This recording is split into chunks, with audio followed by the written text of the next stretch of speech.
Maritime Online Forum webinar series organized by our publication Ruban Safina, the leading Middle East Eastern specialized shipping, ships offshore, and maritime technology magazine, website, and application.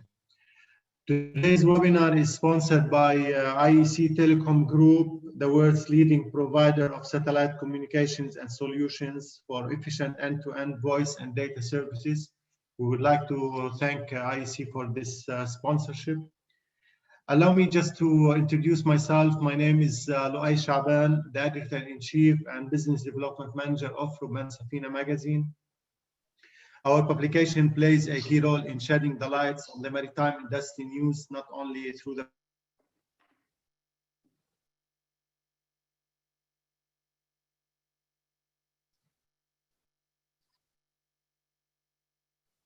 Hello? Yes, Luay, you were just muted for a few seconds. Also our online platform, starting with the website and e-newsletter, as well as it's sent to 60,000 purely maritime database and our newly launched mobile app. So for today's subject, as we are very aware, maritime satellite communication market is growing at a high annual growth rate during the coming decade. The increasing interest of the shipping industry is the major reason for the expansion of this market, especially after the ongoing pandemic COVID-19 virus. Besides safety of life at sea, the escalating need for enriched data communications to improve operation efficiency, onboard security and surveillance, and crew passenger welfare in the maritime industry is driving the market. Furthermore, the major factor driving the maritime satellite communication market is the need to attain improved connectivity between the land and sea operations, and realizing benefits in faster repair times, preventative maintenance, fuel saving, as well as real-time navigation. So for today's webinar, 5 speakers lead the discussion, starting with this event sponsor. Welcome note, Mr. Nabil bin Soseya, CEO, Asia, Middle East, CIS, IEC Telecom UAE, Scott Middleton, Sales Director, EMEA, Asia Pacific Region, Offshore Energy in Marsat Maritime, Walter de Knopper, Vice President and General Manager, Maritime Line of Business, IRIDIUM Communication, Maritime USA, and we will hear from Venkatej, PP Venkatej, Superintendent, Fleet Communications and Maritime Technology Division from Kuwait to Oil Tanker Company, KOTC. And last but not least, we will be very pleased also to hear from Mr. Jens Uwerling, Product Manager, VSAT, Cobham Satcom, Denmark, who's enjoying the good temperature these days. There will be questions and answers session immediately after the presentation. Delegates will post their questions through Zoom Q&A option below the screen during the webinar. So without any further delay, I will be happy to welcome our first speaker, Mr. Nabil bin Soseya. I will just introduce a small biography of Mr. Nabil. So he is the CEO, Asia, Middle East, and CIS IEC Telecom Group, a high-performance leader with extensive experience in the MENA region. Nabil joined IEC Telecom as Director of Technologies and Operations in 2008. In the capacity of Business Unit Director, Mr. bin Soseya played a key role in the opening of the Abu Dhabi office in 2011. In 2014, Mr. Ben initiated the opening of a new office in Kazakhstan. And in the same year, he became Managing Director of the Middle East Division. Mr. bin Soseya moved into the role of a Group Vice President in 2018, responsible for the strategic vision and management of the maritime segment.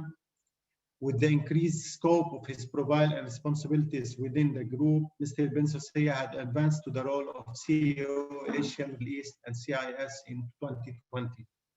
In his tenure so far, Mr. bin Soseya has been instrumental in earning international recognition for IEC Telecom, including Thuraya Best Performing SP Maritime 2014-2018, Click Service Partner of the Year 2014, Click Innovation Excellence Award 2018, and many more.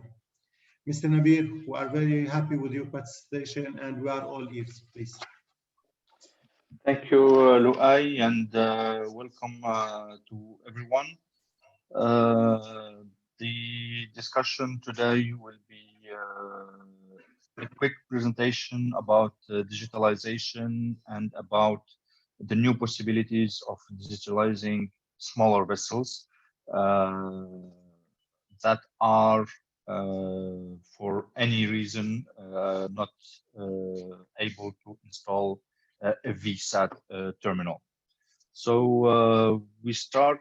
I think you are managing the presentation, so if you can move to the next slide. Yeah, so just a few words about IC Telecom. We are a company, an international company with more than 25 years doing only satellite communication, based in 8 countries with many offices around the world. We are 100+ staff company, and we are with the philosophy to be closer to our customers to serve them better. So next slide, please. I don't have any information on the first information, so I don't know what to say to them on it now. I want to. So as you see, IC Telecom is has a very strong presence in Middle East, Scandinavia. We are an office in Singapore, in Kazakhstan, and we try to follow the maritime routes with the regions we cover, serving the major ports in our region. Next.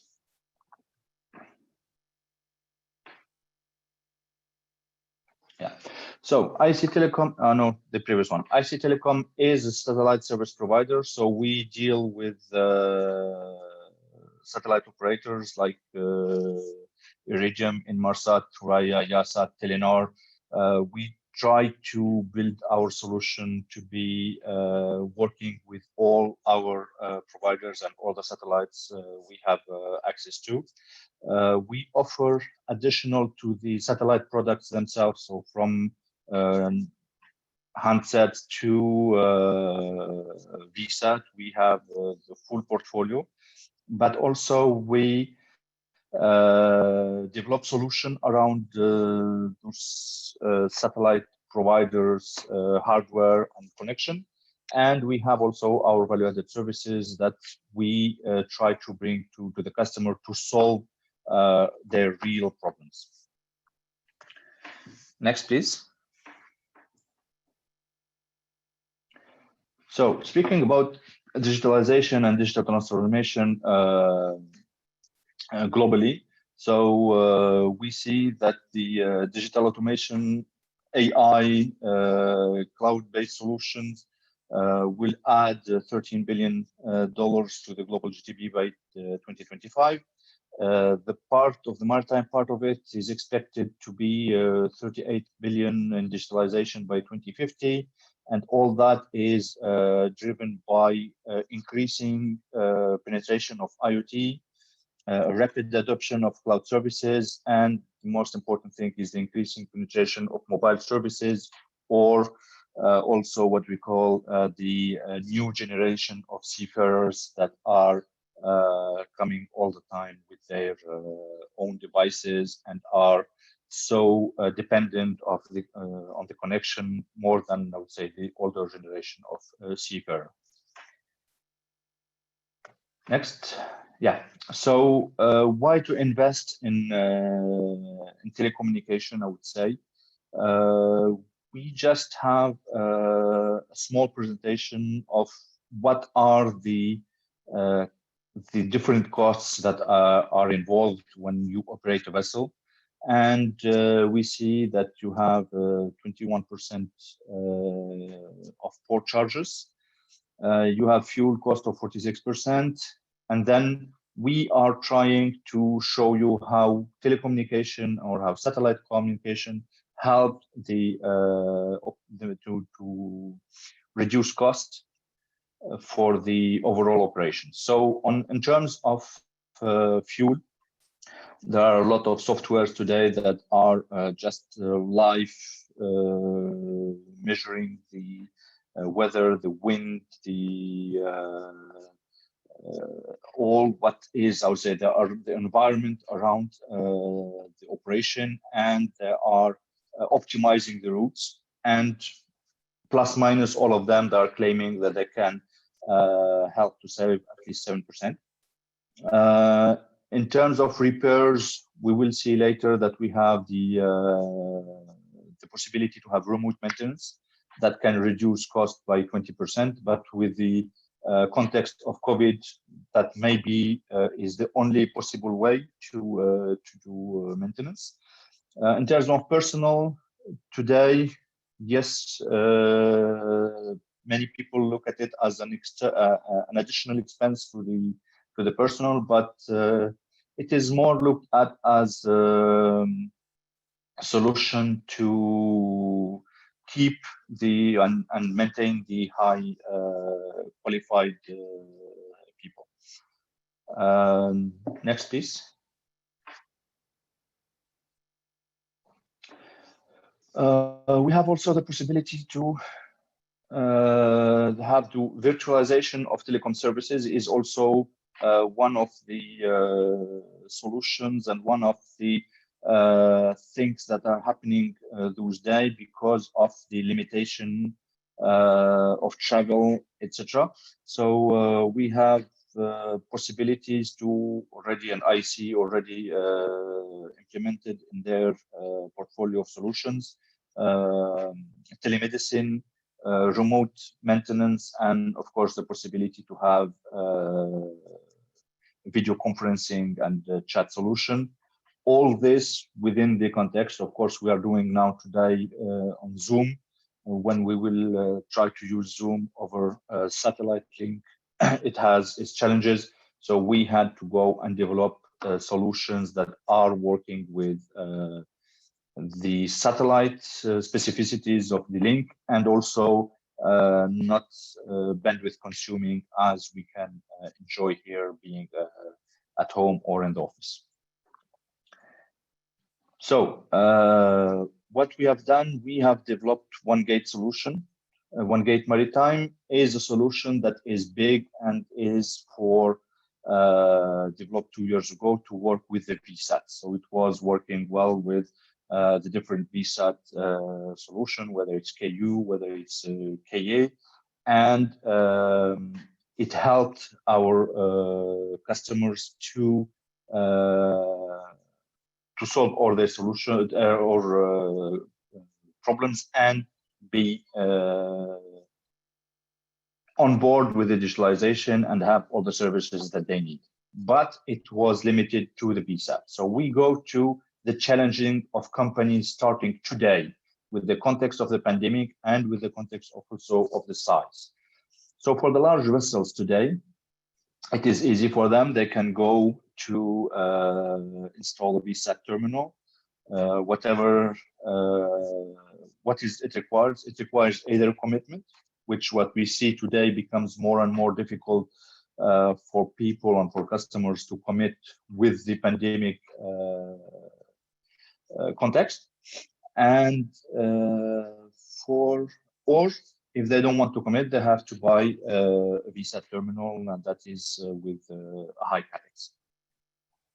For small vessels, the same problems are still there, commitment or high capex. But also, if we look to the small vessels we have here, this kind of vessel cannot accommodate a VSAT terminal, and even vessels a bit bigger than that with enough place on the top for a VSAT. With that size, the vibration will just make the quality not good enough for them to rely on a VSAT terminal on a highly directive antenna. So Having all this and feeling that we have a lot of vessels that are out of the digitalization path because there is a lack of solutions, we in IC, we have developed a solution that we call the One Marine Compact, which is a smaller analog to the One Gate Marine. But we have done it designed for mid-size and small vessels. It works very well with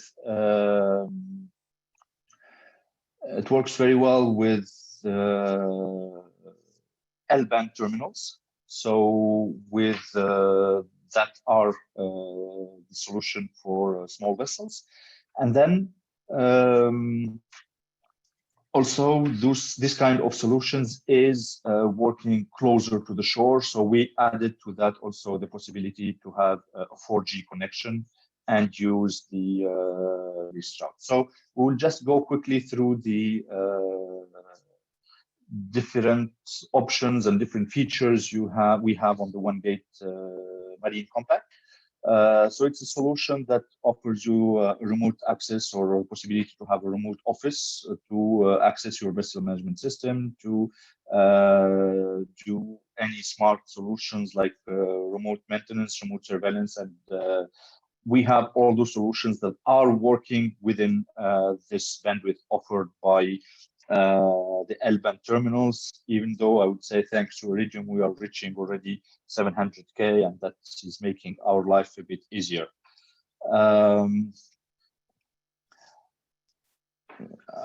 Next slide, please.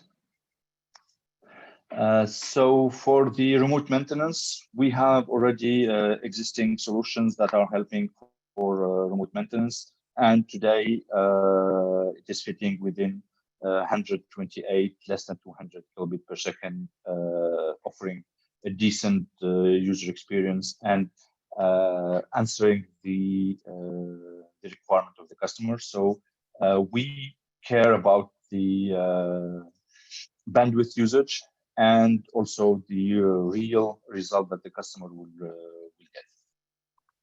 Just reading some comments, I want to say that this is nothing against Cobham. Cobham has already L-band terminals and is one of the provider of all the L-band terminals. Next, please. Yeah, and the most important thing is the IoT, because the L-band is more than enough to solve all the IoT solutions requests, and SCADA traffic is very low, so it can fit really in small with the L-band, and it can be also managed by the One Gate Marine Compact. Next, please. Crew welfare. Also, the One Gate Marine Compact offers also the possibility to have crew welfare within, of course, the subscription that you can have with your L-band terminal, but we have the possibility to offer prepaid vouchers, whether for voice or for data. And of course, you know that today it becomes mandatory, and it offers a higher retention rate when you have internet. The fact that maybe you cannot install a VSAT doesn't mean that you cannot offer welfare to your staff. There are always ways, and the One Gate Marine is one of the solutions that can offer you that. Next, please. Next. Yeah. So what we do also, we have a dashboard on the One Gate Marine Compact. It offers you the possibility to have a live tracking, but that is not really as good as what you have in your IS. But what is important that it offers a real traffic monitoring, and this is the most important to help the captain, who is most of the time not an IT person and doesn't have time to go through the troubleshooting. So we give him the possibility to see what's happening, whether it's working, it's not working, and it also helps our support team to see what's happening on board of the vessel. Next, please. Cybersecurity became a very hot topic this year, and with the IMO 2021, the One Gate supports two stages of UTM protection. We have the possibility to implement firewall on board as a virtual machine, or an additional, it has the possibility to be a virtual machine to just remain within one box, within one rack. And also we have the possibility to secure from the shore.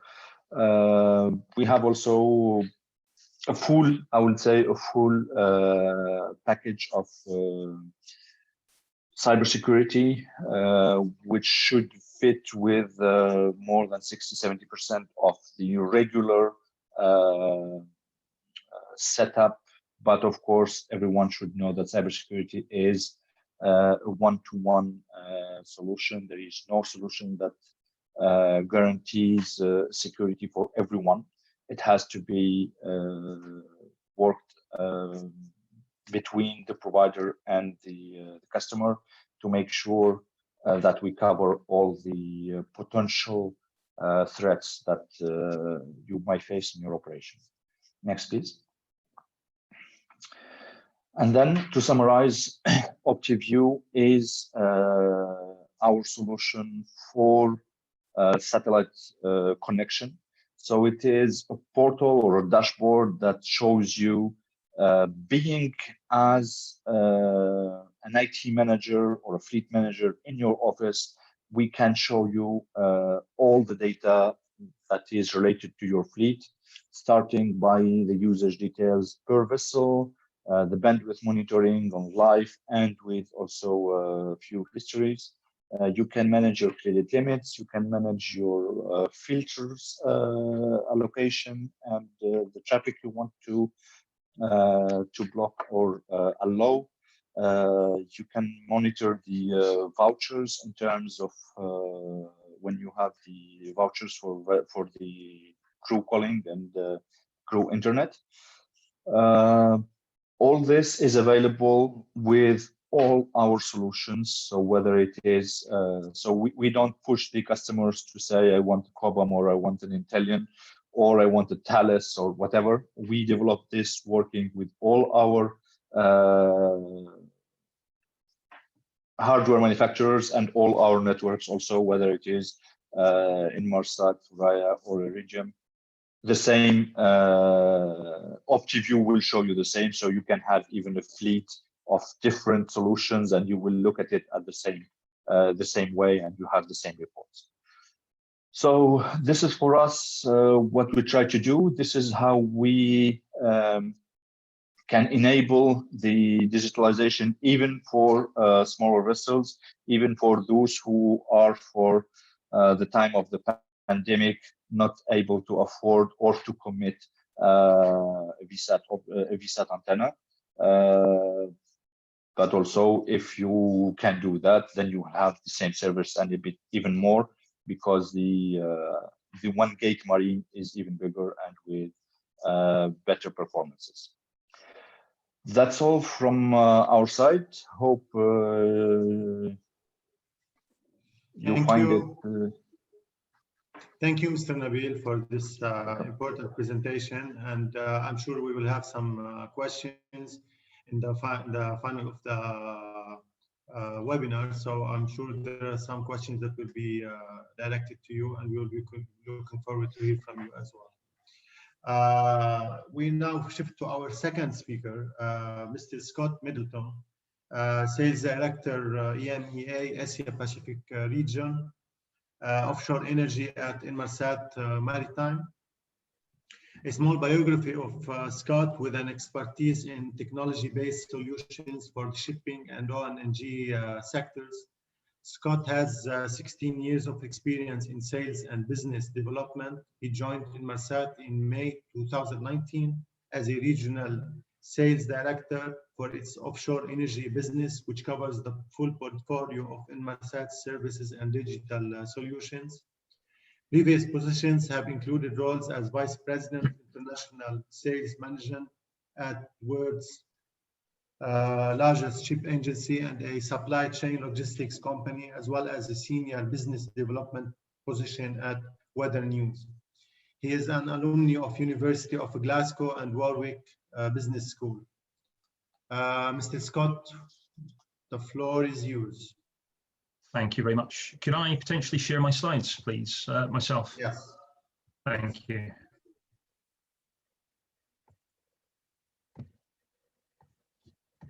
I'm just waiting for the permission to do that, please.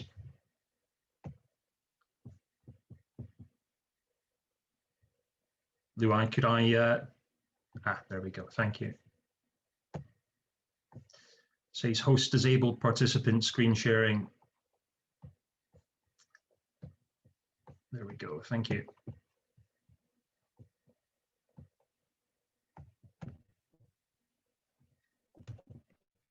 Okay. Good morning, everybody, and thank you for your kind invitation to present today.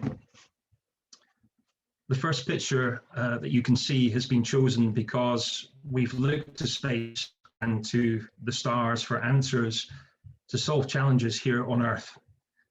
Today, there are countless benefits and applications of space technology, which are making a real difference to our way of life on Earth.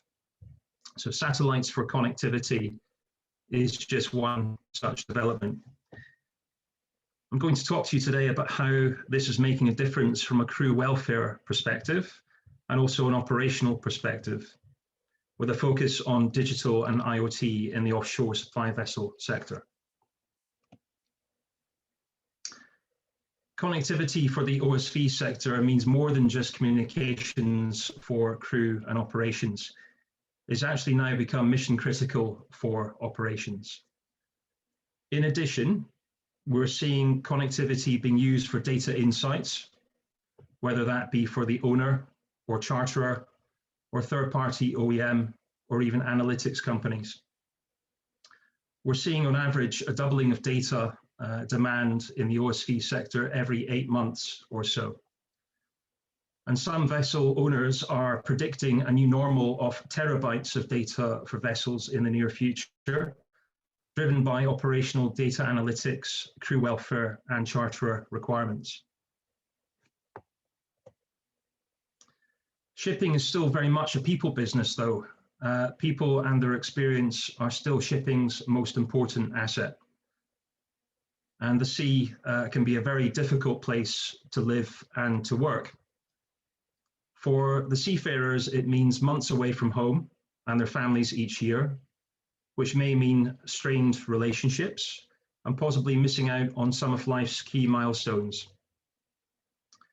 Anxiety can be further heightened by the ever-present risk of an incident, and especially in bad weather. The fact that help may be days away can make anxiety all that worse. So there is a genuine need for technology to better understand the link between mental health, physical health, errors, stress, safety on board, and the preservation of assets. So we asked ourselves, how can technology better enable crew safety, better health, and well-being at sea? And one of the key barriers to understanding the link between health, safety, and welfare is the lack of data. So in collaboration with Thetis, we launched Crew Welfare 2.0 this summer. And this 30-page report explores the role of technology that it can play in improving the welfare of 1.6 million men and women who work at sea. And I'd encourage everyone to download the report from our website if you have a chance. In the report, crew identified that if they had access to free internet, that this was the most important and significant contribution that could be made towards the improvement of mental health and well-being. Another key finding was that seafarers suffering from depression are twice as likely to have accidents, become injured, or suffer from other illnesses on board. Ultimately, from the report, a link can be drawn between the well-being of the ship's crew and the safety of those on board.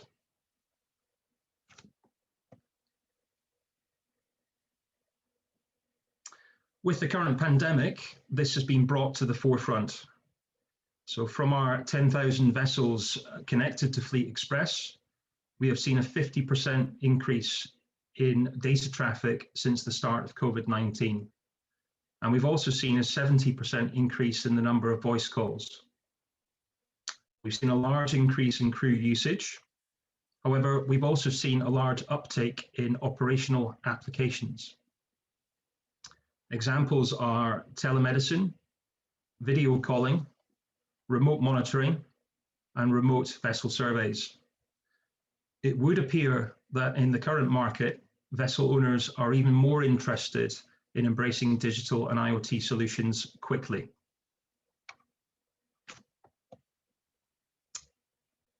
I'd like to share with you now 2 examples of new solutions that meet these crew connectivity needs in uncertain times.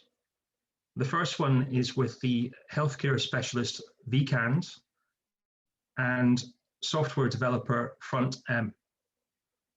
So Inmarsat developed a free of charge COVID-19 video call advisory service, and it was developed and taken up by around 1,200 vessels. The service gave crew members access to trained health professionals during times of need. And we're very proud about the collaboration on how the service increased well-being of the crew during these difficult times. deacde also has a work-life mental wellness program, which includes anonymous video calls that crew can make to get help directly from healthcare professionals. Another effect of COVID-19 is the acceleration of online and virtual training. A number of suppliers are developing platforms to improve training management and delivery. We partnered with Tapit Live that provides a live stream crew training and welfare app. And it's an example of an innovative way of using the crew's time on board for training, removing up to 80% of traditional training costs such as travel and accommodation. The next area I'd like to talk about is operations. And there is a renewed focus on operational efficiency and savings driven by sustainability and digitalization. A Vance & Bourne report showed that vessel owners expected to make cost savings of 14% by using new IoT-based solutions. However, 51% of respondents said that getting real-time data off the vessels was the biggest obstacle to IoT adoption. From the results, we decided that there was an opportunity for us to work in collaboration with an ecosystem of partners to provide digital solutions in real time. And our goal, to create a safer, more efficient, and a more sustainable industry. How are we doing that? We're enabling onboard data services and allowing vessel owners to accelerate their IoT adoption through our standardized maritime IoT platform called Fleet Data. We provide this by default as part of our Fleet Express installation, and it demonstrates our commitment to invest in our core technology platform. We also have an independent and dedicated connection for third-party application providers called Fleet Connect. This means that we have bidirectional communication capabilities and vessel owners are in full control of access. 3 example key areas right now where we're helping vessel owners with their digital and IoT strategy are digital classification and remote survey, condition-based monitoring and condition-based dry docking, and lastly, fuel efficiency and emission monitoring.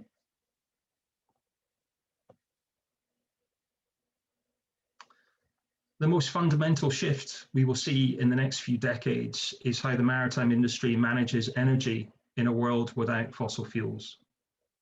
Some of the top tech trends that we will see are digital twins for testing of new hardware, data-driven engine and fuel consumption performance optimization tools, and we'll see advances in hardware for reducing fuel consumption on board the vessel.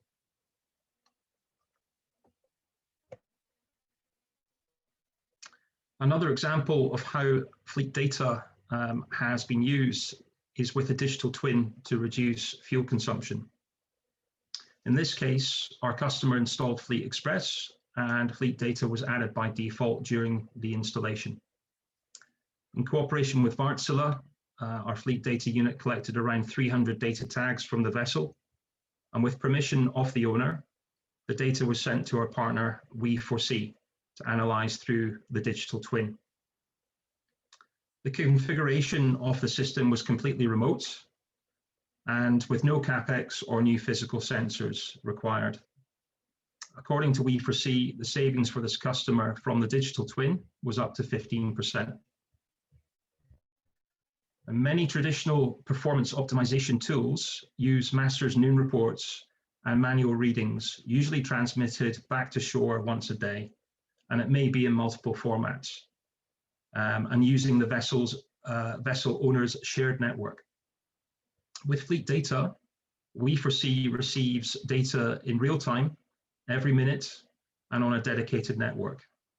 So this leads to a richer and more timely data set to drive operational decisions, and it leads to better outcomes. Digitalization is another main driver for operational excellence, and IoT is enabling technology for digitalization.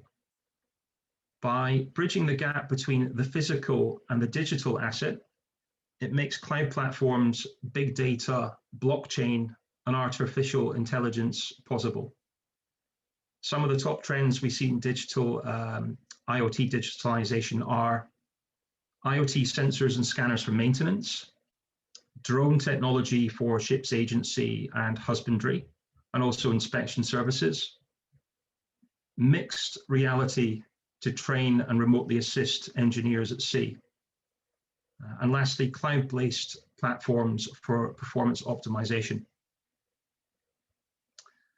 In my final slide, I thought I'd share with you one of our innovative startups that we're working with on our digital ecosystem.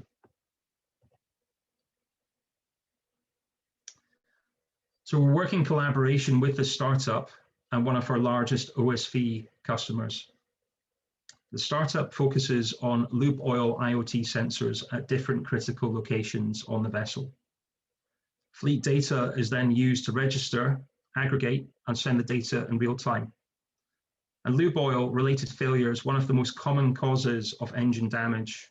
Around 34% of all claims costs related to engines, and costing an average $650,000 per claim. So monitoring critical equipment on board in real time could proactively stop and save these claims before they happen.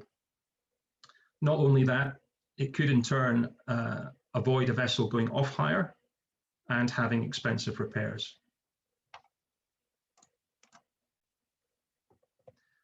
So that leads me to my last slide, the end of my presentation. And the main takeaways are sustainability and digitalization are key drivers of operational excellence. Digital and IoT applications are a force for good. They increase crew welfare and they drive greater operational savings. And there are many new exciting applications across the board for both crew and operations that will be enabled by new broadband and new satellite technologies. Thank you very much. Thank you, Scott, for this important presentation. We will move now for our third speaker, Mr. Walter de Knopper. He's the Vice President and General Manager of the Maritime line of business at IRIDIUM Communication, the only satellite communication company that offers truly global voice and data coverage. In this role, he is responsible for bringing new services and products to market in alignment with IRIDIUM business objectives, while attuned to the needs of the end users in maritime industries. Mr. de Knopper earned a Master of Advanced Study in European Law from the University John Mullin III Lyon and a master's degree in Social and Political Science from KU Leuven in Belgium.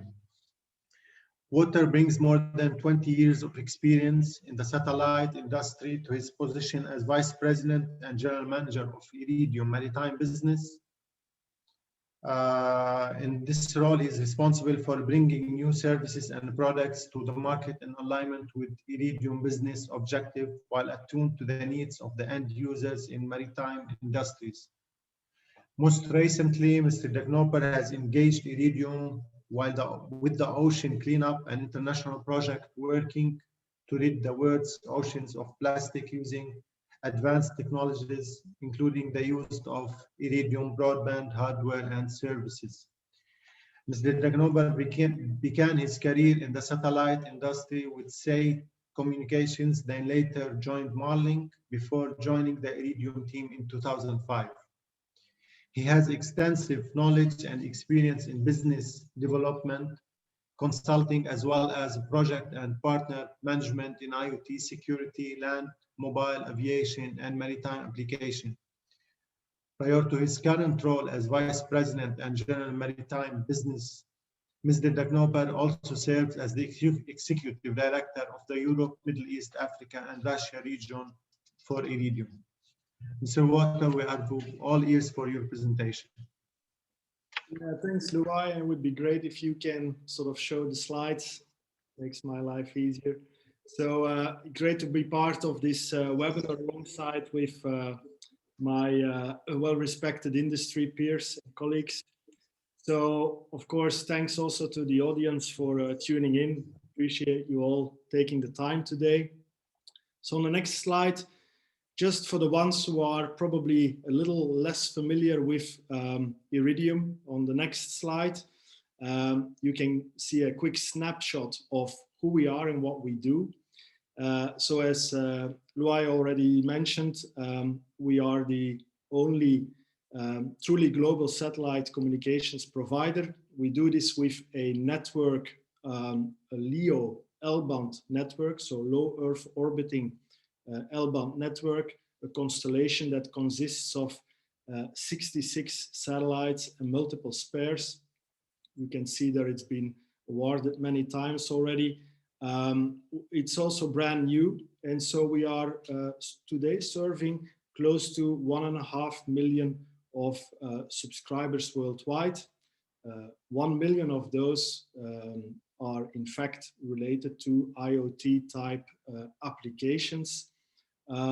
We go to market with, not directly, but through our technology partners. We have them all over the world, spread over the different verticals, and we serve 5 verticals: maritime, aviation, land, IoT, as I mentioned, and government. And I see here on the call, Cobham on the call, are one of these technology partners. So you can see from the title, reliability above all, and reliability is really at the heart of everything we do at IRIDIUM, and also what we have done, you could say, over the past 20 years. And so on the next slide, just before moving into the main topic of today that I would like to elaborate on, and that is enhancements to maritime safety. It's needless to say that the pandemic has really impacted each and every one of us. I think as shipping professionals, we've all been looking at an increasing number of blank spaces in our diaries with the cancellations of a lot of industry events this year. But on the other hand side, I think we've all, as a business, as a market, all been adapting quickly to this new normal. And so what is often overlooked is that this humanitarian crisis is also impacting not only our continents, but also the oceans. And so right now there's an estimated 400,000 plus seafarers that are stranded at sea in difficult conditions. It's probably, well, it's not probably, it's by far the biggest crew changeover crisis that we are facing. And so as a company, as IRIDIUM, over the past months, we have been trying to do our share. We've been trying to highlight and give that more visibility in mass media. You can see here an extract of media outreach we did with CNN and other big sort of media channels. But we've also tried to help crew members directly by offering them free calls, by offering sort of double data allowances and so on and so forth, so that they can really stay connected with their families in these difficult times. Now, on the positive side, they sometimes say never waste a good crisis. The pandemic has also been what I would say a catalyst for change. We've all been talking about digitalization of shipping, but as we all, I think, appreciate, the shipping market is, for many reasons, let's say, not directly considered a high-tech market. It is slow moving. There's a lot of stakeholders. Just thinking about the average ship age of 15 years plus, the many stakeholders, port authorities, ship managers, owners, governments, and so on and so forth. It is a difficult environment. But what we have seen is that the pandemic has really worked as a tech accelerator. And we have seen that many of our customers, many shipping companies have really stepped up in their efforts to drive more digitalization on board their ships. And I think the second point is that the pandemic has also caused for more transparency of the industry. And I'm not meaning only by that the conditions of the workers at sea, but also I believe there is a conviction now that more transparency and more standardization can really help the industry to become more performant, to become more profitable, but also to become more green, which is especially needed, and also more safe. And that brings me to the last sort of bullet point here, is that the pandemic again underscores the importance of safety for mariners, and I would say safety for all mariners, not only on the large ships, but also on the many smaller ships that are out there on the oceans. And so on the next slide, I'm really coming to the main theme of today, and I would like to sort of talk about it more specifically, that IRIDIUM is bringing with IRIDIUM GMDSS really not only innovation, but also for the first time choice to the maritime safety domain. I take it that you're all familiar with GMDSS, stands for the Global Maritime Distress and Safety System. And so on the next slide, you can see that it has been a long process for us. It didn't start at 2018. That was a big milestone for us. But over the past, I would say 15 years, IRIDIUM and its partners have been working with the IMO and with all stakeholders to get recognized as a GMDSS provider. And that basically happened in May 2018, where for the first time, a second provider has been authorized to provide GMDSS services. And we're very proud about that. And I would also say that in these last two years, we have been working very hard to make GMDSS ready for the market. And so we're literally just a couple of weeks away from this big milestone. So on the next slide, you can see in essence, the key services that are being offered. I'm not gonna spend too long on this, but it's basically distress alert, safety voice, and maritime safety information distribution to vessels, which we have called IRIDIUM Safety Cast. It is basically coming down to two services. It's the maritime safety information providers who are providing navigational information, but also meteorological information. And then there are also the other services. So on the next slide, obviously the historic option has been there for the last 20 years. I think most of you will agree that a technology that has been conceived in the 90s, just think about your own phone, your cell phone or your computer, and you will see that it's not bad to have some kind of an update to technology after quite a while. The current option is also more limited because it is provided by geostationary satellites.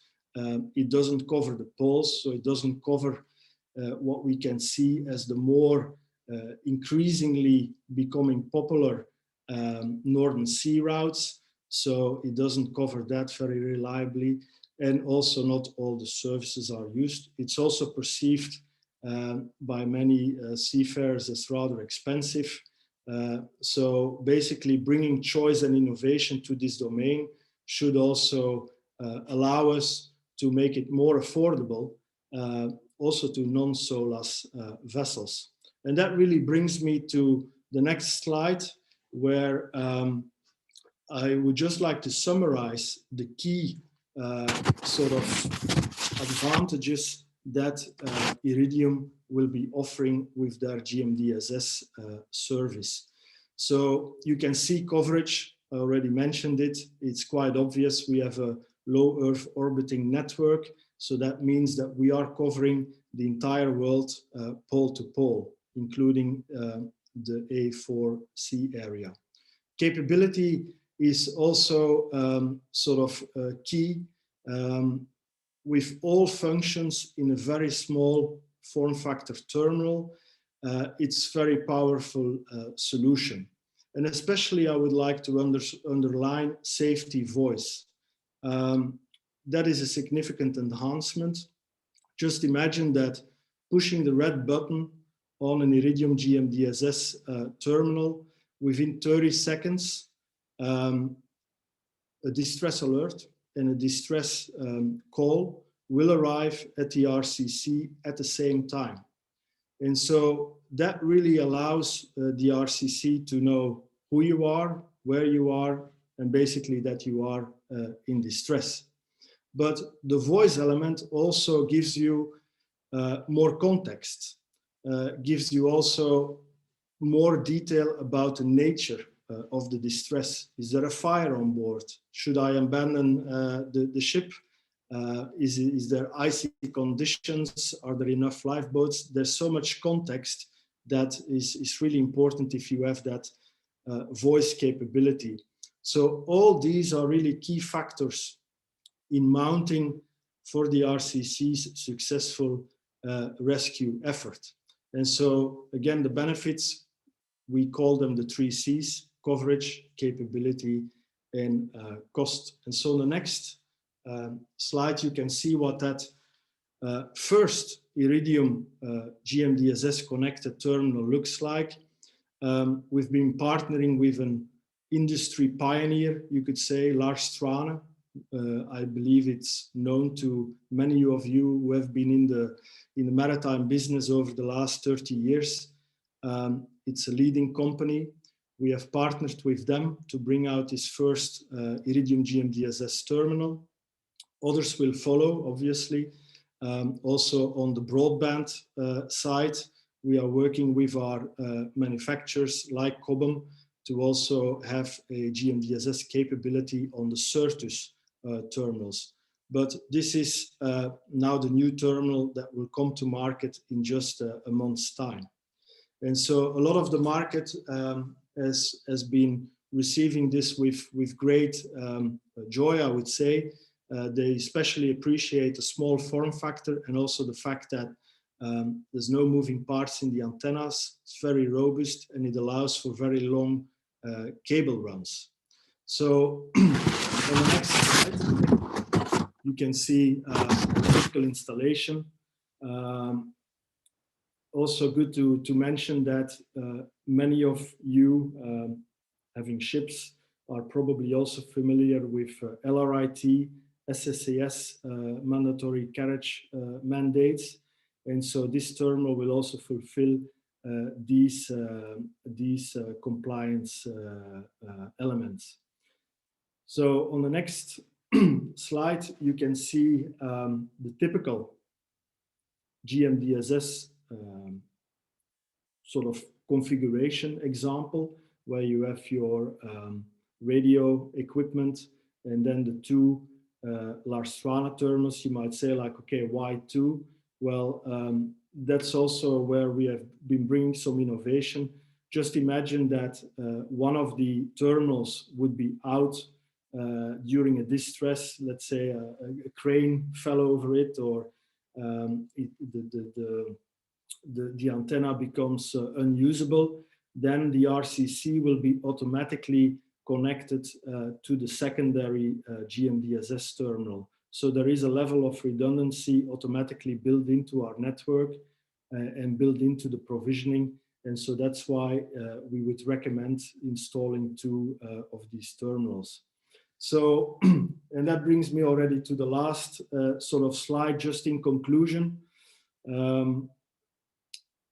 I hope you have seen that we are bringing, for the first time, choice to the maritime safety domain with IRIDIUM GMDSS. And we're also bringing elements of innovation, which we believe was definitely needed in the market. And because it is an affordable solution, we also believe that it can reach out and it can be installed on non-SOLAS vessels who often, I would even say, need safety the most. So it will become an affordable solution for much smaller vessels as well. And I would say, as last words, stay tuned, stay close to our partners like IEC Telecom to hear more about GMDSS and to hear more about the Larstrana terminal, which is coming to the market before the end of this year. So with that, Luai, thanks again, and over to you. Thank you very much, Mr. Walter, for this enriched presentation. We have enjoyed it very well, and we are sure that there are some couple of questions from the attendees in the end part of the webinar. I just want to again thanks IEC Telecom Group for sponsoring this webinar. They are the world's leading provider of satellite communication and solution for efficient end-to-end voice and data services. We now shift from Mr. Walter to our fourth speaker, Mr. BP Venkatesh. He's the superintendent in the Fleet Engineering Group of Kuwait Oil Tanker Company, KOTC, from 2007 till date 2020.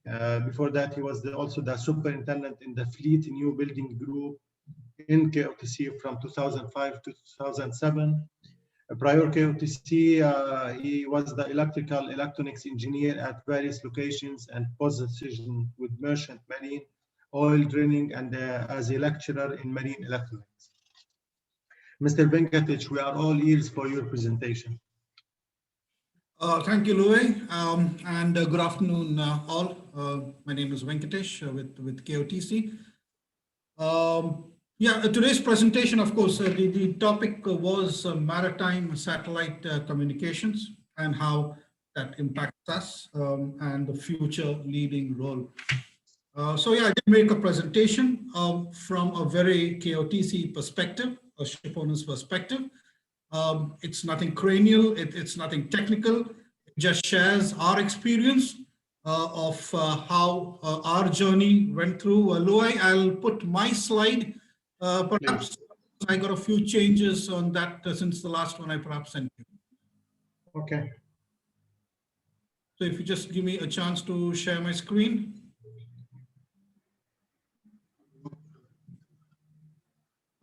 Just 1 second. Slide. Yes, that is my slide. Can you hear me all? Yes. Right.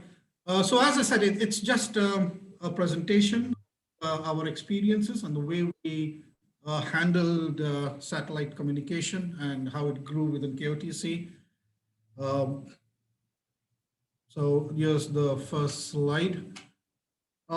It's just a few things that we do through the channel. So we must say that, of course, the introduction and rapid evolution of satellite communication technologies has changed. I mean, it has tremendously changed the way we did business before and the way we do business now. That high-speed connectivity, that WAN port plugged into the vessel just bridged the gap between the head office and the ship. Like all ships just became seamless extensions of the head office with various things that we did and we continued doing, and how we brought it from 2014 when we started with plugging in VSAT into the vessels, and where we are now and where we intend to go from now onwards. Company, our policies, commercial activities, regulatory and statutory requirements, we monitor them remotely, we deliver them remotely. So everything that you have on this slide, whether it be starting from, of course, the improving the onboard experience for the seafarer.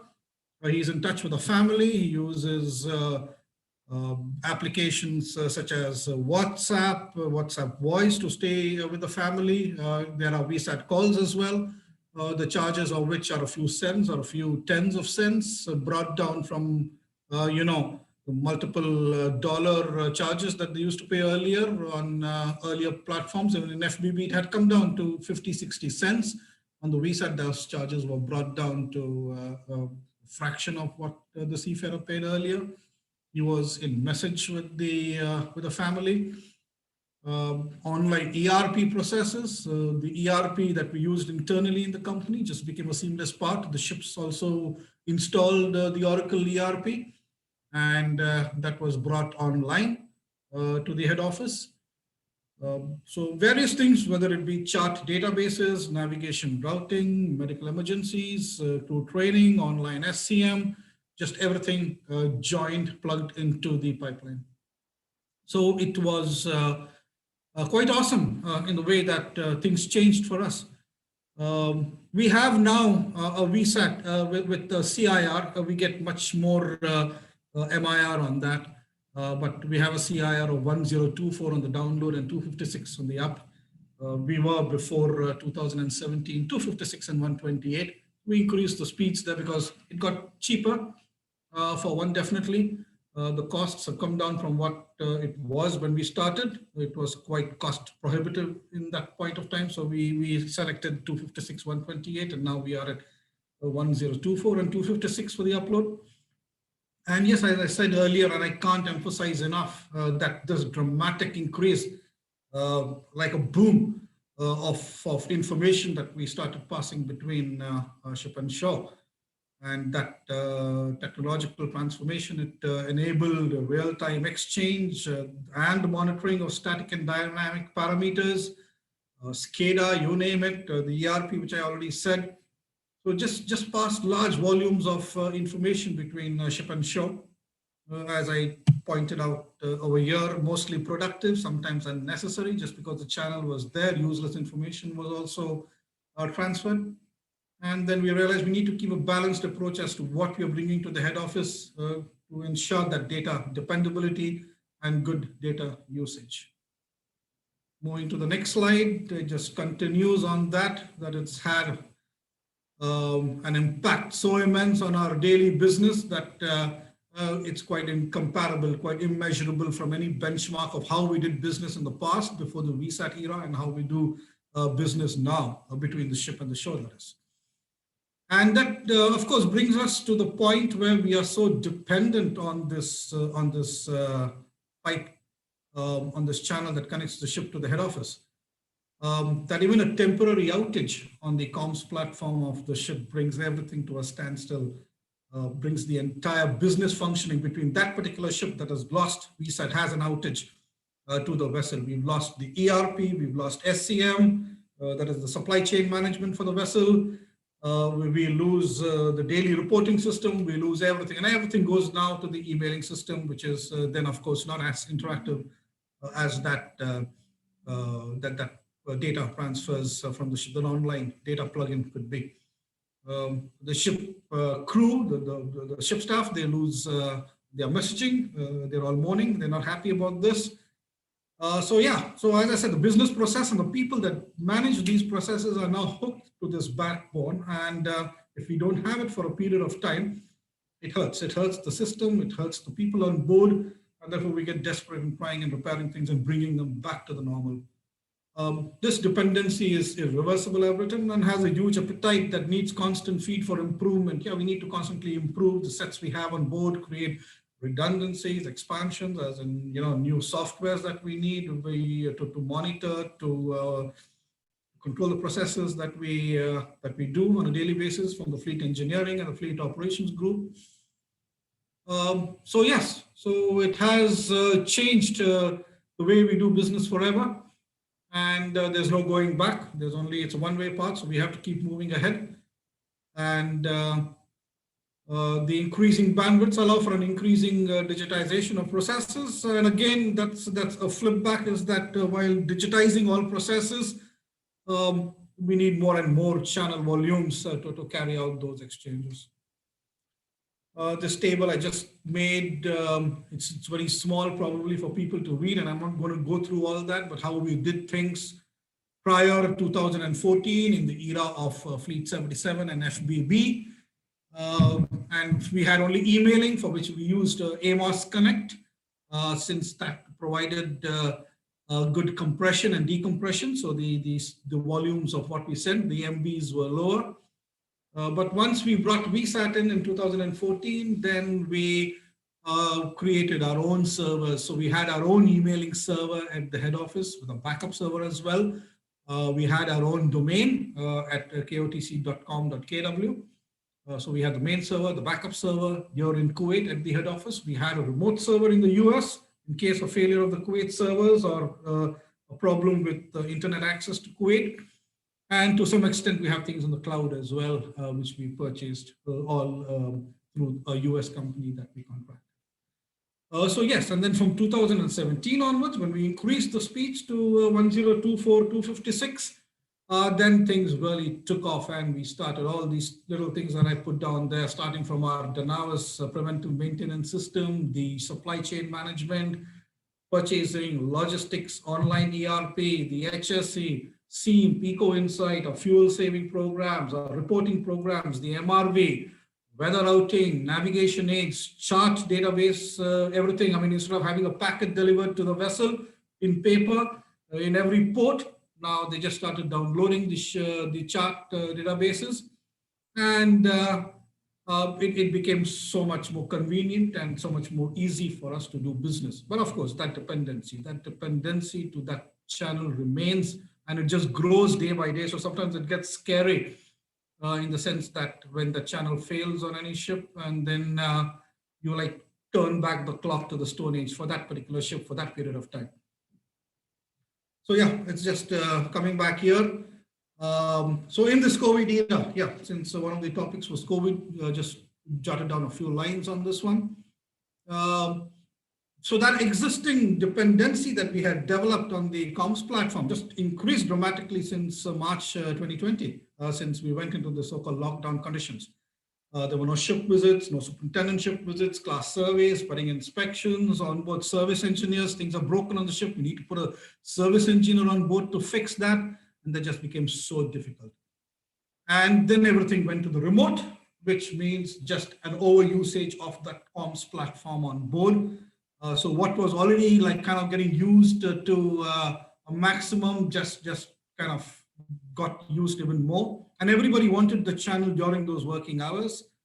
So the channel was very busy for a few hours on the day, and then after that for the crew and their internet. So the volume of data being exchanged just increased exponentially. Photographs, videos, other information, what have you, just getting attached onto the emailing system or getting attached onto the PMS system. And the SCM in total online during this period. We set up MS Teams across the fleet and at the head office so that we could have video conferencing with the vessels. And yes, so just more and more usage on that channel. Crew change was an initial challenge, as I write here. And then, of course, so we gave the crew more and more access to be in touch with their families, messaging, video conferences with their families, and what have you. Yeah, so your challenges that we continue to address. So when you have a topic like satellite communication, the future leading role, it's sometimes it gets little more difficult to handle ship by ship. We have about 31 ships now, which is going to go to 32 ships that we own and operate ourselves. Reliability of the equipment. We've had VSAT failure, somewhere a buck failed, somewhere an LMB, somewhere a modem. These hardware failures, somewhere a cable connector got corroded because of water ingress. So, having to deal with this it is a big thing, because it just brings, as I said, the whole business processes down between ship and shore. So we need to create redundancies. I mean, something fails, and till such time that it gets fixed, sometimes the ship staff can fix it, sometimes they cannot. They need help from the outside. They need a spare, they need a chapter, an engineer to come on board from Sailor or whoever supplied that equipment, or what have you, or from Marlink or ALLSM or whoever our service providers, and fix that thing. And sometimes we have software failures, OS failures, some bugs in the system, for which we require our IT engineer to go on board, and we couldn't get him on board, or we can't get him on board because the ship is all over the place. And the whole system is down till things get fixed. So we're trying to have systems remotely kind of address these backup and recovery systems for operating systems and applications that we use for the server, the ERP server, for the Dynavus server, which is the PMS. Link failures, sometimes rain fade, speeds are not good enough, all that. So those are the challenges that we have to keep that pipe up and running to the capacity that it was designed to maintain.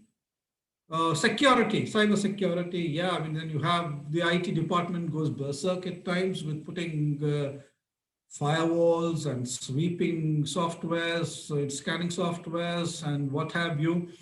And that just slows the whole pipeline down, because these firewalls are just more and more complex, opening each packet and figuring out what's in. So it just slows the whole flow of data between ship and shore.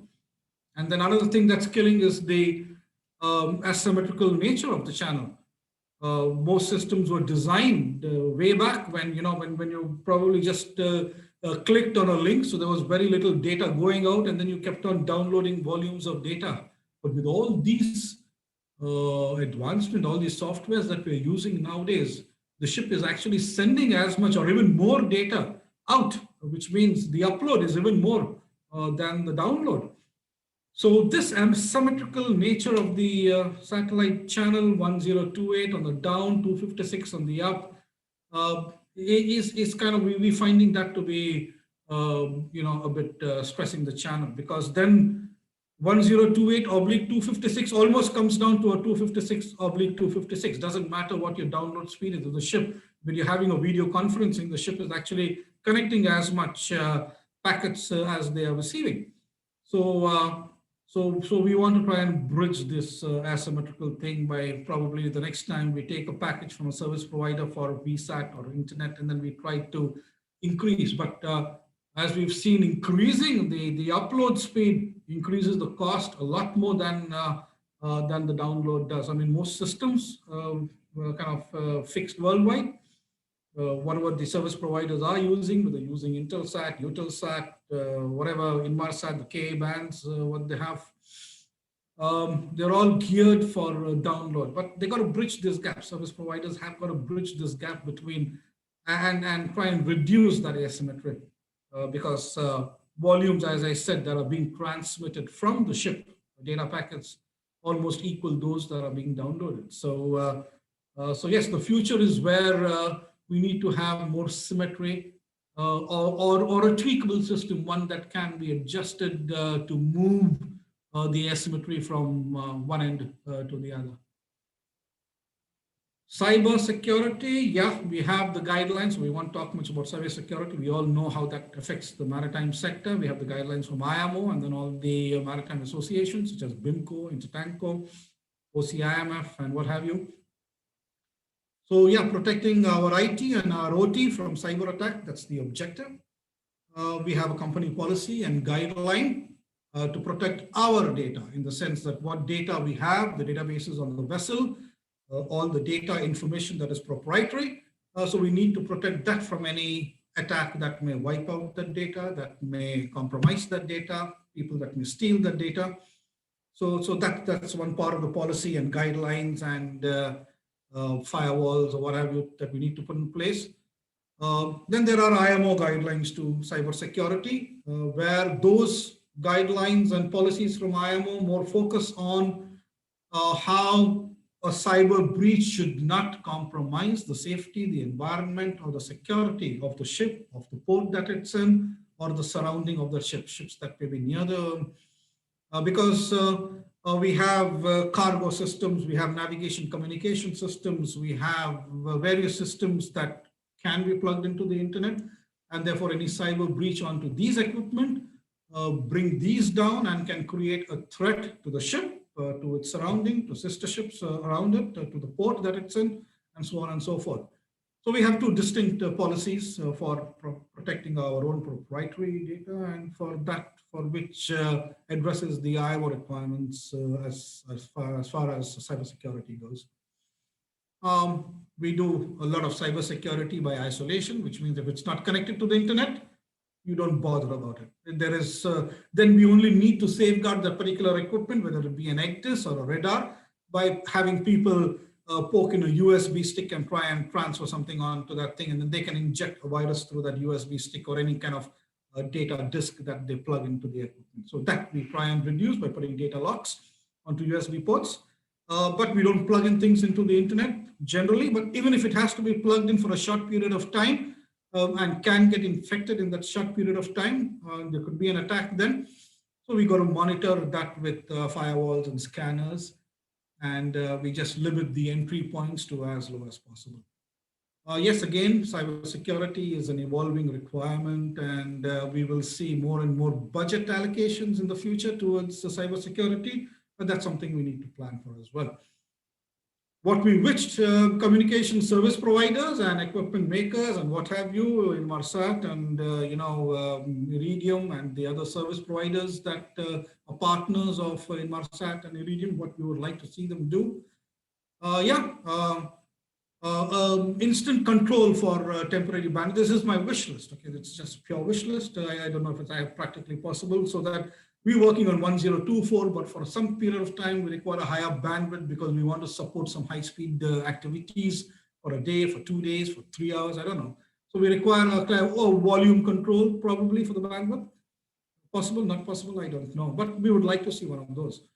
A user-defined readjust of the asymmetrical nature of the channel. This is something I talked about before. Yeah, so we are 1024, 256 on the upload. So we want to see something that addresses this asymmetry or even allows a user adjustment of that.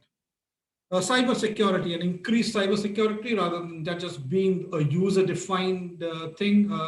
A service provider also kind of involves himself, engages himself with the user, namely the ship owner, to provide cybersecurity at the teleports, at the at all the nodes where it needs to be provided. Then rally up for a more regulated and uniform market. The whole VSAT market is like free for all. There is no uniformity. There are no standards, or very less standards. Again, this gray area over global KU usage, the legality of using KU in a multinational usage scenario.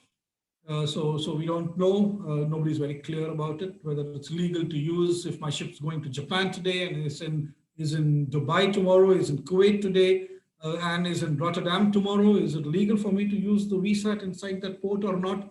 That's all very gray. Sometimes service providers are not very clear on that.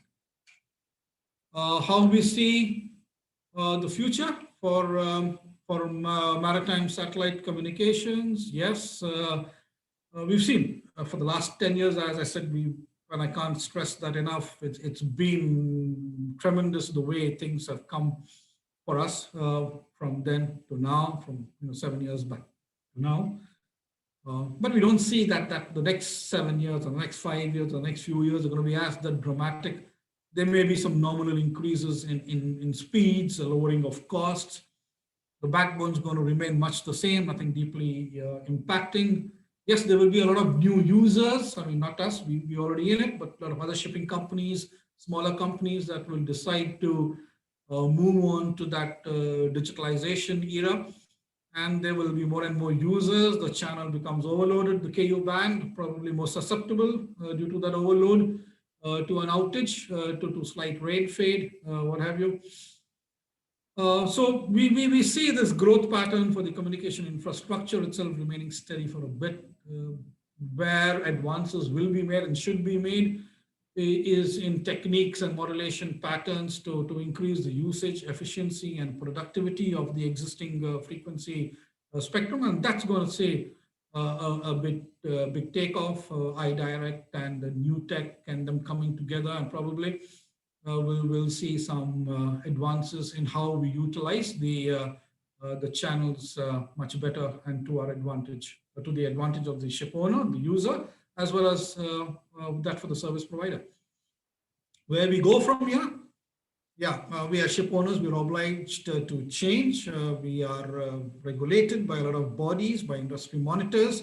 So they're going to tell us when and where we got to start using, softwares for monitoring, reporting. So all this is just going to increase our dependency and our usage of the communication channels.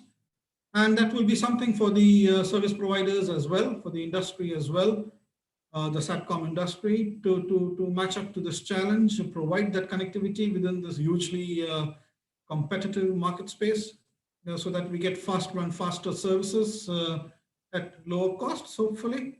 So yeah, that's what we're looking at in the future. A boom, a further kind of usage of that channel as regulation makes those usage mandatory. And finally, thank you. Thank you for your time, everybody. The Q&A part, I would appreciate everybody who would like just to drop a question, just to wave, and we'll enable him. We have the first question from Mr. Berdych Nuhaila. Please, if you can share with us your question for the panelists.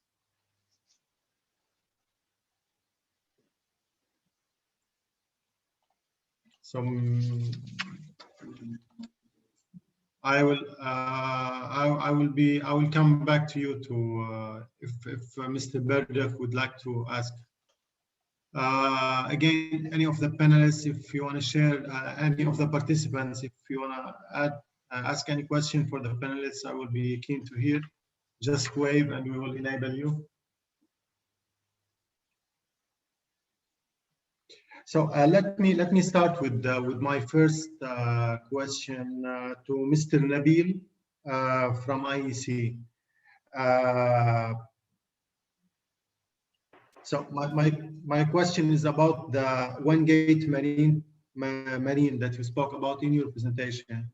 I would like to check if it's compliant with the IMO 21 regulations and when this solution will be commercially available.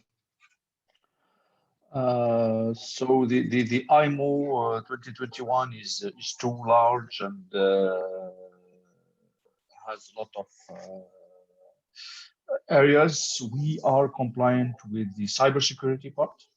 And again, as we say, that the cybersecurity will not be something you buy on the shelf. Yes, we have a solution, but we have to work with the end user to analyze the different scenarios and different threats that are facing them, because cybersecurity is not about just putting an antivirus or a firewall. It's also about putting policies, who is allowed to do what on board the vessel, who is allowed to have remote access. Sometimes you have only your team. Now with the difficulties of transport, etc., we are looking at having, for example, remote access for third parties. So all these kind of things cannot be just purchased on the shelf. we have to discuss. We have all the tools that can secure for you 100% security, but we need to discuss in advance so we parameter in the way that serves you. Thank you, Mr. Nabil. I have a question from Mr. Babani Sankar Pinagrahi about the IMO role for future intelligent system, artificial intelligence, and its role to autonomous ships. If any of the panelists would like to comment about that. Inmarsat speaker, Mr. Scott, would you like to add anything about it? I'm not as qualified in that area, so I'd suggest I yield back to someone else who potentially is. So, okay, let me talk about a little about, stop a little about KOTC, Mr. Venkatesh presentation. He shed the light, he spoke about a wish list from the maritime communication satellite providers. I don't know if you have any answers about the main things that he spoke. He spoke about an instant control for temporary bandwidth increase to support high-speed applications. He spoke about the need to rally up for a more regulated and uniform market. He spoke about cybersecurity at the teleports and onboard cater to the needs of the users, and the need to address the gray over global KEO usage authorization. Well, maybe I will take it from the cybersecurity and what the service provider is doing on our network. Of course, we care about the security of our network. Of course, we are also connected to IRIDIUM network, to Inmarsat network, to Raya network, to everyone's from whom we are getting the capacity. So, of course, we care about the cybersecurity on our network. We go additional step and we care about the cybersecurity on board of your vessel together with you, because we have to follow your policy. We have to discuss, and again, starting the discussions of cybersecurity 6 months back, and today it was totally different, because companies have now more and more requirement to offer third-party access. So you have a lot of providers who cannot anymore come on board your vessel, and they're requiring a third-party an access, remote access to manage their maintenance or to collect some data, etc. So this is also a very important part, and this is a policy. I cannot tell you that please authorize your EGDIS provider to enter, or authorize. It's your policy. So we have to work together. When we developed, we took in consideration all those questions, but we have to discuss together and we have to see who has the right to do what. There is one thing which is very clear when we speak about crew welfare. It is very clear the crew welfare is plus minus the same everywhere, and you cannot restrict them, and you cannot base your system on their awareness. So we segregate the networks on the vessel. Crew welfare is a separate network, has no access to the corporate network. And the corporate network, how we do it generally, we do one corporate network with pre-identifying MAC addresses, pre-identified IP addresses from where you can enter also. Then when we have now a third party coming in, we have really to think about what you want to do, because either we create a third party network and we remove temporarily those terminals to this network for remote access for time and bring them back, etc. So all this has to be discussed. This is the part. Now the part of coverage, well, and the part of also the most important thing is how reliant you become, and you really depend on your satellite communication, because you have more and more and more applications running on this link. And today it is clear there is no more room for one connection on board. 90% of the vessels are going with a main big KU or KA and a backup. And I would say even 90% of the solutions today, even those who doesn't have, like for example, in Marseille, they're having a dual, they have the L band and the K band, but all the others, they are taking IRIDIUM, they're taking Array, they have regional, but the L band backup is mandatory. It is mandatory even for operations, for remote access, in case you need to do remote maintenance. But also it is important for your operation. I don't think that today a company like KUTC should rely only on one link. Yeah, maybe just to add to what Nabil was mentioning, I also heard, and thanks for that interesting presentation, Mr. Venkatesh. I also heard that there is a desire to see more standardization, to see more regulation. And I think that's where I think as an industry, we need to aim for that altogether. Just looking at VSAT, for instance, I'm pretty sure that Jens, your link here on the call, will also agree that there's been a certain standardization in the antennas, in VSAT antennas. You've got a 60 centimeter, 1 meter, but that antenna, how good it is, it's not telling you what kind of service you are going to get over it. That really depends on, let's say, the service provider, the quality of service, as you mentioned, the upload, download, MIR, CIR, coverage areas. So all that to say that I think on that side, there is some standardization that definitely needs to happen. But on the other hand side, I also think, and the point was already made, that whilst VSAT is a great technology, an L-band companion is an absolute necessity, not only for safety communication, but we are seeing today from our thousands of IRIDIUM terminals that are companioning VSAT solutions of any type, of a lot of service provider, including the ones with IEC, that VSAT is not always available, is not everywhere available. There might be instances where the VSAT service is compromised. There might be legal reasons, as you mentioned, at the gray areas. We're seeing, in fact, a lot of usage on our L-band network in ports.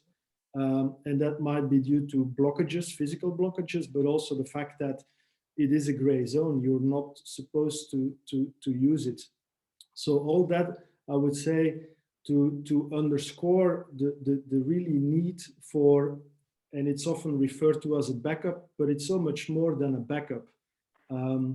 We are sort of, as an L-band provider, we are keeping, let's say, it's a sort of get out of jail free card. You could say that we are providing the ship's critical business must always continue.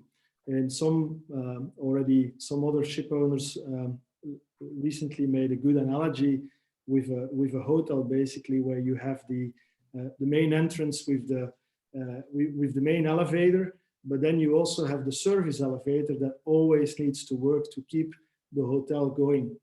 And I think that's really how we see ourselves. And I think it also comes to show the success that we have had in companioning VSAT solutions in the market, that most, if not all, ship owners are seeing the necessity to have a strong companion with that VSAT solution, which again, I think, as Nabil was saying it as well, it's not a one-size-fits-all market. There will be a myriad of connectivity solutions on ships today, but even more tomorrow, I would say, as we're also going to autonomous ships, where you will have terrestrial communications coming into play, satellite communications of all frequency bands, and of different, let's say, LEOs, MEOs, GEOs. So it's definitely not a one-size-fits-all story, I would say.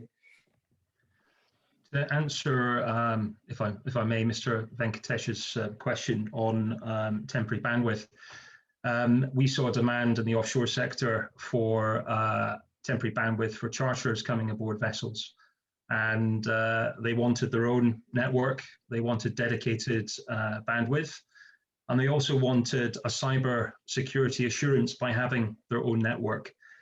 So we offer that under Fleet Express, and it's proving to be very popular. We call it charterer plans or a secondary subscription, and it also uses the same equipment. So I think going forwards, it will be even more important to offer multiple pipes, as we call it, not least for digital and IoT, but also if anything is connected to a network, then you want segregation and you want cybersecurity assurance. And finally, just coming back to the standardization, the standard things has to be the user experience, I would say. What we care about is that you are having the same user experience, you are clicking the same button, you are seeing the same reports, and you are doing the same thing, whether you are operating over KU VSAT or KA VSAT and LBAN, you will see the same thing and you will operate the same way. And that is a kind of standard services that we offer to the end user. That's the way, because you have to enjoy that user experience, but also keep the flexibility to choose the operator you need depending on the different aspects on vessel of the size of the vessels, or the place of the operation, or the nature of the communication you are looking for. Thank you for all the panelists. Thank you as well, Nabil. I have a question from Engineer Ashraf Al-Sherbini. He's asking about how to ensure effective remote surveys. Will port state control and flag inspections be in a remote mode? If any of the panelists have to comment about that. Well, I think this is more a regulatory thing. I know that we are discussing in few port authorities about the way to do that. Many of them are thinking that if it has to be mandatory, they have to provide the connection. And I would say part of this is for us linked with the increasing of 4G communication. Because what we see is that ports who are trying to operate something remotely, it is not about, it is remote surveillance. It's not when they are outside, it's just when they are entering the port, it's just to facilitate. But I think all the partners here are enabling this, but it has to be organized by the port authorities if they want to implement that. We just facilitate that, and we are ready to make it happen, but we cannot force a law, or we cannot tell them what to do. Mr. Venkatesh, I would like to hear your viewpoint about that, about how to ensure, in your opinion, effective remote surveys for the port state control and flag inspections in a remote mode.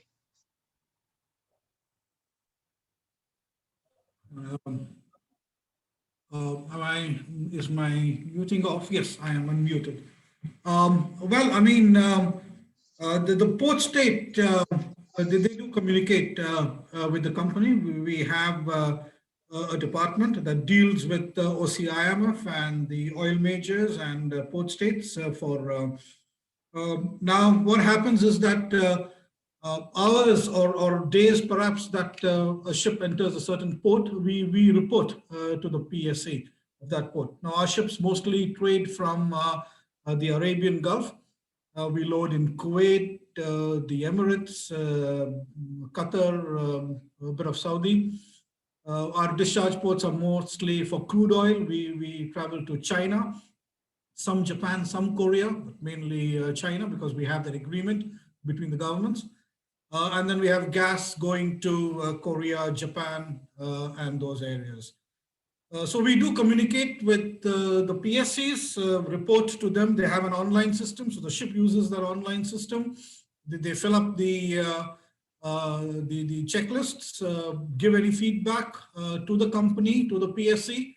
So yes, everything is online. Sometimes the PSC inspector, when we reach a port, especially during the COVID era, he never came on board, which he would normally come on board and have a look the key areas, what he's interested to look into, the safety, the lifeboats, the oil monitors and what have you, and check if the ship is coming in with any defects. So that reporting system has gone remote, but there's a bit of trust, of course, that has to be built up between a ship owner and a PSC by way of previous inspections or the history that that particular ship owner has had with PSCs and oil majors and other organizations that vet the ship at regular intervals. So a lot of reporting has gone online with some still happening on board. So that's how it went from, let's say, early this year till today. Could I add something to? Yes. Sorry. Yes, please. What we're seeing is that some of the bigger classification societies, when we're looking at classification surveys, will accept data from a minimum period of time, and in conjunction with the class society, the owner can then agree to do remote surveys. And these larger classification societies have hubs around the world with engineers that can remotely connect to the vessel, chief engineer and the captain, and conduct these surveys, typically taking a lot less time and saving a lot of cost to do so. So to do that, we were able to provide the data over a long period of time through fleet data. And then the second bit is the video connection, short-term on-demand video, so that the chief engineer and his colleagues can have a dedicated high-resolution bandwidth to do the survey. Thank you, Scott. Mr. Jens, I would like just to ask you, with the increased technology advancements, do you see that we will see less expensive technology solutions? That's a very interesting question. Of course, everybody is always interested in saving cost, and this is a legitimate request for sure. It may be what we are seeing today is relatively low bandwidths in KU and KA that will become quite inexpensive. It's even in 3 or 4 years' time, when all these mega constellations will come online, the entire broadband experience on a ship will completely change. If the bandwidths go up 20, 30 times, then the low speed ones will become very cheap, but also then the standard will be on a different level, right? So it's, yeah, satellite constellations are costly. Nobody can deny that. We're talking billions and billions of dollars. So everything, it's similar to buying a computer, I suppose, is that you always use the same $2,000 or $3,000 every time you're buying a new laptop. It's just the latest model. It's the same model which you bought 5 years ago, still works probably, but it's just a lot slower. It's more that along those lines, is right. So we're looking at technology cycles. Every 7-8 years there will be a new technology available, and this is the next 3 or 4 years for sure will be that exciting times as well. So the cost will be more like what you get for your money, right? Even for a $3,000 or $4,000 VSAT package you pay today, today you may be getting, I don't know what the average is, 2 or 4 megabit. In 3 or 4 years time, you get 20, 30, 50, 100 megabit on these networks for the same kind of money. So in that case, your speed, your gigabit speed, your megabit speed is a lot less expensive. You just will be getting so much more. So that's the right answer to that. Thank you, Jens. I would like just to, I'm reaching for the final of the end of the webinar. I just need to ask all the participants if they have any questions, last question to deliver to the panelists. I would like to remind everybody and to invite everybody just to download the Ruban Safina app on Android and iOS to keep alert of all the updated maritime news. It's free of charge. Again, I really appreciate the panelists for lining up and expressing their thoughts and sharing with their experience and presentations. I would like to thank Mr. Nabil Ben-Sosia, CEO, Asia Middle East, CIS IEC Telecom Group, Scott Middleton, Sales Director, EMEA, Asia Pacific Region, Offshore Energy, Inmarsat Maritime, Mr. Walter Decknopper, Vice President and General Manager, Maritime Line of Business, IRIDIUM Communication. From KOTC, a special thanks for Mr. Venkatesh, Superintendent, Fleet Communication and Maritime Technology Division. And last but not least, Mr. Jens Everling, Product Manager, VSAT, Cobham Satcom. Again, special thanks for IEC Telecom for sponsoring this event. And I wish everybody just stay safe, and we're looking with a positive thoughts for 2021, which is approaching. Special thanks again for all the speakers, and wish to this pandemic will end soon and we will meet in person. Very nice, and we will enjoy a cup of coffee together. Thank you, Luai. Thank you. Bye-bye. Thank you. Thank you, Luai. Bye-bye, everybody. Bye-bye. Thank you, everyone. Thank you, Luai. Bye. Good luck. Bye-bye.